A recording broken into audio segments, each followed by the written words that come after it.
এই গল্প কোনো একজনের নয়। এই গল্প হাজারো লক্ষাধিক চুপ করে থাকা সাধারণ মানুষের, যারা নীরবে তাদের ভাঙা বিশ্বাসের কষ্ট বহন করে চলেছে দিনের পর দিন। বিশ্বাস মানুষকে বাঁচায় এবং সমর্থন দেয়, কিন্তু একবার ভাঙা বিশ্বাস মানুষকে ভেতর থেকে জ্বালিয়ে দেয়, তাদের মনে গভীর ক্ষত সৃষ্টি করে। আমরা অনেক সময় চুপ থাকি কারণ কথা বলার সাহস আমাদের শেখানো হয়নি, সমাজের চাপে আমরা নীরবতার আড়ালে লুকিয়ে থাকি। একটি সাধারণ ছবি, একটি ছোট আগুন, আর একটি দীর্ঘদিন ধরে মনে জমে থাকা গভীর প্রশ্ন যা উত্তর খুঁজছে এখনো। সে কোনো নেতা নয়, কোনো বিখ্যাত বিপ্লবীও নয়। সে শুধু একজন সাধারণ মানুষ, যার মতো লক্ষাধিক মানুষ এই সমাজে বাস করে। ক্ষোভ যখন ভাষা খুঁজে পায় না, কথায় প্রকাশ করতে পারে না, তখন সে আগুন হয়ে ওঠে, নীরবে জ্বলে উঠে প্রতিবাদ জানায়। তার চোখে পানি নেই, কোনো দৃশ্যমান অস্ত্র নেই, কিন্তু ভেতরে জমে আছে বহু বছরের গভীর কষ্ট, অসম্ভব যন্ত্রণা। ইতিহাস সব সময় বইয়ের পাতায় লেখা থাকে না, কিছু ইতিহাস মানুষের মনে পোড়া দাগ হয়ে থাকে, চিরকালের জন্য মনে গেঁথে থাকে।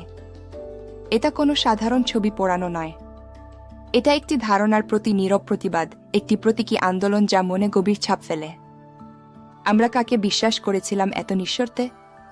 আর কেন করেছিলাম? কি কারণে এই বিশ্বাস ভেঙে গেল এভাবে?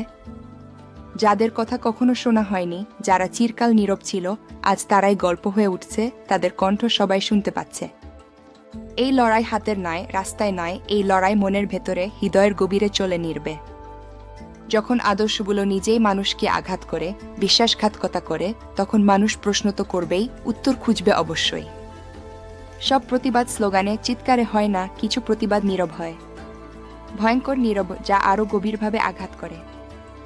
অন্ধবিশ্বাস মানুষকে প্রশ্ন করতে দেয় না, চিন্তা করতে বাধা দেয়, সবকিছু অন্ধভাবে মেনে নিতে বাধ্য করে। পোড়া কাগজে কোনো নাম নেই, কোনো মুখ নেই, কিন্তু আছে হাজারো অনুভূতি, লক্ষাধিক মানুষের জমে থাকা কষ্ট। আমরা আসলে কোনো ভবিষ্যতের দিকে এগোচ্ছি এভাবে? এই ভাঙা বিশ্বাস নিয়ে কোথায় পৌঁছাবো আমরা? এই দৃশ্য কোনো সিনেমার দৃশ্য নয়, এই দৃশ্য বাস্তবতার প্রতিচ্ছবি, আমাদের চারপাশের সত্যিকারের গল্প।